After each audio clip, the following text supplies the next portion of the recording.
I had been to 100 baby showers. I had decorated for them, cried at them, held brand new humans at them, but I had never stood at my own, not once in 31 years of living, until today. The room was full of pastel balloons, tiny onesies pinned to a string, and the smell of warm vanilla cake. And then the front door opened. She was visibly pregnant. Maybe 7 months. She scanned the room once, found Dominic's face in the crowd, and said, loudly, clearly, in front of 20 people, "I think you owe me an explanation. And so does your wife." Plates stopped. Someone's champagne glass hit the table with a dull knock. 20 people held their breath at the same time. I had waited 9 months for this day. I didn't know someone else had been counting down too. I set my mocktail down slowly on the nearest table. And I said, quietly but clearly enough for the whole room to hear, "Actually, I have a question for you first. My name is Valentina Cruz. I'm 31 years old, and 3 hours ago I thought I was the luckiest woman alive. I'm a labor and delivery nurse. I've spent the better part of 8 years helping other women through the most terrifying, beautiful, transformative moments of their lives. I've held hands through emergencies. I've been the calm voice in a room that was falling apart. I know how to function when everything around me is chaos. I didn't know that skill would ever feel this personal. Dominic and I have known each other since we were 16. We got married at 27 in a small ceremony at a botanical garden, and we spent the first 2 years of our marriage quietly grieving 2 pregnancies that didn't hold. Nobody tells you how lonely that kind of grief is. You smile at baby showers, and you go home, and you sit with it in the dark. This pregnancy was different. It held, and it felt finally like something that was ours. His mother, Renata, never thought I was the right kind of woman for her son. Not subtle about it either. I was too focused on my career, too independent, not warm enough. What she meant was that I didn't defer. I didn't perform gratitude for being accepted. His adopted sister, Priya, was the one exception. She welcomed me from the beginning, no conditions attached. In a family that often made me feel like a guest, Priya made me feel like I belonged. I wasn't the daughter-in-law they wanted. I was practical, direct, and I kept receipts, literally. That last part? It mattered more than anyone knew. This shower was supposed to be my moment of belonging, a room full of people celebrating something I had fought hard to have. Instead, it became something else entirely. If you've ever worked hard to build a life, only to have someone try to tear it down at the worst possible moment, you already know how this feels. And if you've ever been the woman a family never thought was good enough, stay right here. This one's for you. Subscribe if you're new. We tell real stories about real women who don't break. And click like if you've ever had to hold it together in public when everything inside you is screaming. 2 weeks before the shower, I was sitting at the kitchen table going through our joint credit card statement. Something I do every month, because I'm a nurse and we track things, when I saw a contact name in Dominic's phone screen that he'd left face up on the counter. He'd walked away to answer the door. The name read, Work, Brianna, with a small heart emoji beside it that I had never noticed there before. I didn't say anything. I was 8 months pregnant, tired in a way that lives in your bones, and I told myself I was reading into things. Hormones. Stress. I was probably wrong. I probably wasn't. The shower was Renata's idea. She insisted on hosting it at her home despite the fact that I'd suggested a restaurant, somewhere neutral. It's a family event, Valentina. Don't make it weird. So I didn't make it weird. I showed up. I wore the soft yellow dress I'd bought 3 weeks earlier, and I smiled for photographs. Dominic was tense that morning. He kept checking his phone with his back turned, said he'd invited a few extra people from work. I didn't ask which ones. When Brianna walked through the door, the room shifted before anyone understood why. She was visibly pregnant. She walked directly to Dominic, not looking around, not hesitating, and said with a kind of exhausted certainty, "You said you were going to tell her. You promised me you were going to tell her today?" Dominic's face went the color of old paper. And then Renata stood up. Fast. Too fast for someone who was supposed to be surprised. She grabbed Brianna's arm, not gently, and hissed, "Not here, not now." That was the moment I understood everything. Not slowly. All at once. Renata already knew about Brianna. She had known, probably for some time, and she had said nothing to me. The speed of her damage control told the whole room what she'd spent weeks hiding. I felt something cold move through my chest. Not rage, something cleaner than rage, clarity. I turned to Brianna and I asked her quietly, "How long have you known about me?" She blinked. "Since the beginning. He told me you two were separated." I nodded once. That's what I thought, and that was where the real story began. In the immediate aftermath of Brianna's entrance, Renata steered Dominic into the kitchen like she was pulling him out of a burning building. Guests stood in clusters, shifting their weight, finding places to look that weren't at me. I followed. I didn't announce myself. I stood just outside the kitchen doorway, and I heard Renata say, in a controlled, quiet voice, "Your priority right now is making sure she doesn't go to a lawyer before we can talk. Not go comfort your wife. Not what have you done. Your priority is legal containment." I stepped back into the hallway before either of them saw me. Nobody checked on me. Not Dominic's aunts, who stood near the food table murmuring to each other. Not the coworkers I'd met twice at holiday parties. My sister Daniela, who had driven 4 hours to be there, put her hand on my back.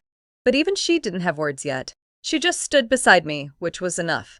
I thought, I have been an outsider in this family from day one. Today just made it visible. Dominic came back out about 10 minutes later and tried to smooth the room. Brianna was confused, he said.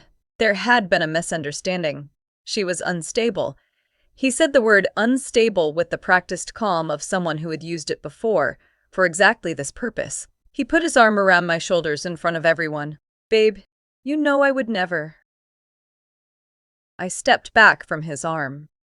Not dramatically, just one step. "Don't." Renata immediately raised her voice toward the room. "Brianna has been fixated on Dominic for months. This is harassment. Someone should call security."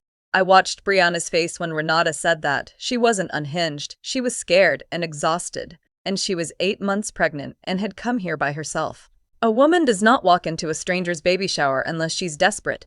And that kind of desperation looked a lot like someone who'd been lied to for just as long as I had. After guests were ushered out early, Renata handled that too efficiently. Like the whole afternoon was a spill to be mopped, she cornered me alone in the hallway. Her voice dropped to something soft and carefully worded. "You need to think about what going public does to this baby. Think about your child, not your ego." She suggested I take some time, advised me not to be rash, and then, almost as an afterthought, mentioned that the house, the one we lived in, the one that had always been referred to as our home, was in her name, and that making this messy could make things complicated. She meant it as a threat. I received it as information. I smiled, not a warm smile. "Thank you, Renata. That's actually very helpful. Because I had already thought about the house. I had already made a call. They just didn't know that yet. I'm a nurse. We document everything. Dates, times, observations, discrepancies. It is not paranoia. It is training. You learn very quickly in a clinical setting that the record is the thing that protects you when memory becomes disputed. 3 weeks before the shower, I had been reviewing a joint credit card statement and noticed a hotel charge I didn't recognize. A mid-range hotel, a Tuesday night, in a city Dominic had claimed was a work conference. I photographed the statement with my phone and emailed it to myself. I didn't confront him, but I saved it. My best friend from nursing school is Carmen. She's a paralegal at a family law firm now, and she is the most methodical person I've ever met. I'd texted her once briefly the night I found that charge. She'd replied, "Keep everything. Don't move anything. Don't say anything yet." So I hadn't. What none of them knew was that over the past 3 weeks, I had quietly been building a file, not because I was certain something was wrong, but because something in my gut told me to be ready. And then there was the paper. In the chaos of the shower, while Renata was steering Dominic toward the kitchen and guests were looking anywhere but at me, Brianna had pressed a folded piece of paper into my hand. She leaned close and whispered, "There's more. He did this to someone before you." I kept that paper. And that night, I made the call. Priya showed up at my door that evening without texting first. Her eyes were red, and she didn't bother with a preamble. "I found out about Brianna 2 weeks ago. I told him to tell you himself." She stopped in the doorway. "I'm so sorry I didn't come to you directly." I let her in. I made tea neither of us drank. Priya had screenshots. She'd saved them deliberately, she knew, she said, that Valentina would need proof, not just the word of a sister-in-law the family already dismissed. 4 months ago, well into my second trimester, Dominic had introduced Brianna to his friends at a group dinner. In the photos, he had his arm around her, In the caption, someone had tagged them as a couple. Priya had been adopted into this family at age 7. She'd spent 2 decades watching Renata celebrate Dominic and quietly overlook her. She had nothing to lose by standing beside me and everything to prove about who she actually was.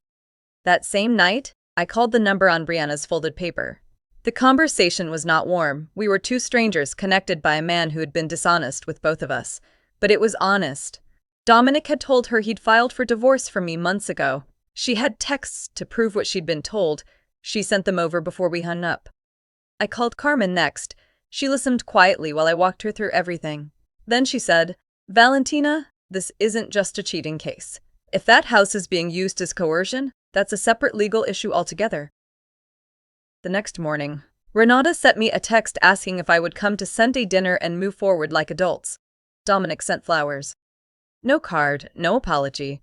Just a bouquet of white lilies sitting on the front step. I looked at the flowers.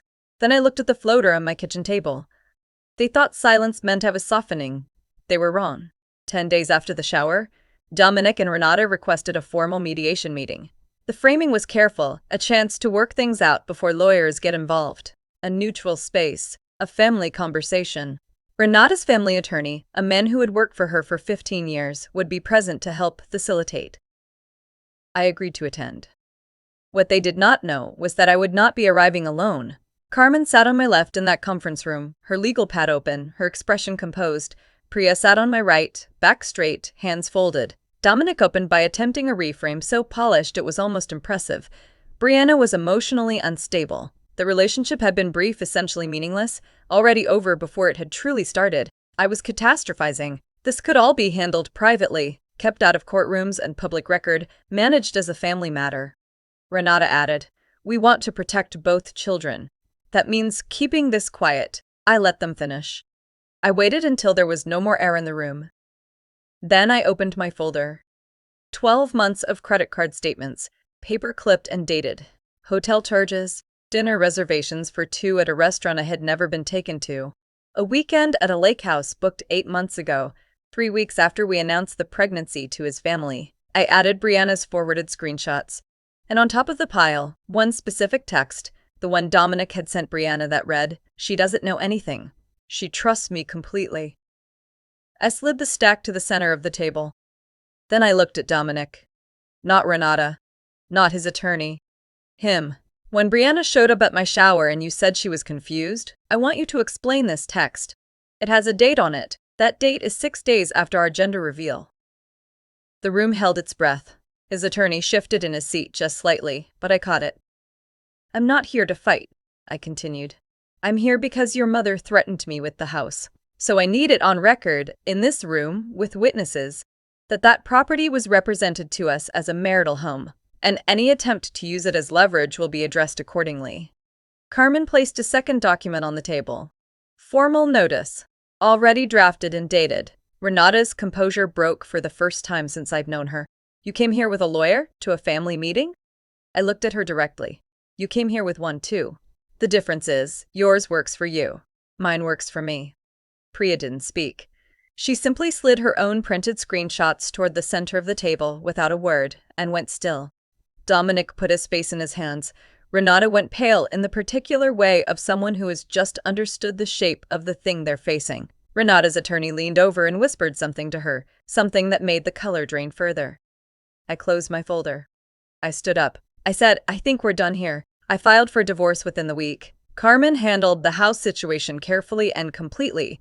Renata's attempt to use it as leverage was documented. Valentina's rights as a co-occupant were protected throughout proceedings. And the legal exposure of what Renata had said in that hallway was made very clear to their attorney. Brianna and I never became friends. That was never the point. But we exchanged one final message weeks later. She wrote, "I'm sorry I didn't know sooner. I hope your baby is healthy." I wrote back, "Yours too." And I meant it. Dominic tried to reconcile twice. Both times, I didn't respond with anger. I responded with paperwork. Renata faced the one consequence she had not anticipated and could not manage. Priya cut contact with her. Not quietly, not privately. She told the extended family exactly why in clear and specific terms, and she did not soften the details. The aunts who had looked away at the shower began reaching out to me, one by one, about 6 months later. Their apologies arrived with the particular awkwardness of people who know they waited too long. I read each one. I didn't respond to most. I had my daughter in the hospital where I work. My colleagues were my delivery team. The room smelled like clean linen and quiet professionalism, and there was more love in it than I had felt in years. I held her for the first time in a place I actually belonged. They tried to make me feel like I didn't belong in that family. They were right. I didn't. I belonged somewhere better. It just took a stranger walking through my door to make me see it. I asked Brianna one question, but the answer I needed, I had already found in myself. If you've ever stood in a room full of people and realized you were completely alone, even surrounded by people who were supposed to love you, this story was for you. Not just the betrayal from a husband, but from an entire family that chose to protect him instead of telling the truth. That double weight is its own particular kind of pain, and it deserves to be named. Have you ever been blindsided by someone you trusted completely? Or found out that the people around you knew something you didn't? Share your story in the comments. You might be the voice someone else needs to hear today. And click like to help this story reach the women who need it most. Every week, we tell the stories that don't get told at dinner tables or in polished Instagram posts, the real ones. The messy, painful, hard-won ones. Valentina didn't fall apart. She got organized, and sometimes that is the most powerful thing a woman can do. If you're new here, subscribe now. You don't want to miss what's coming next. And if today's story hit close to home, leave a comment below. Even just the word "here," so we know you're with us. We'll see you in the next one. Take care of yourself. You deserve it.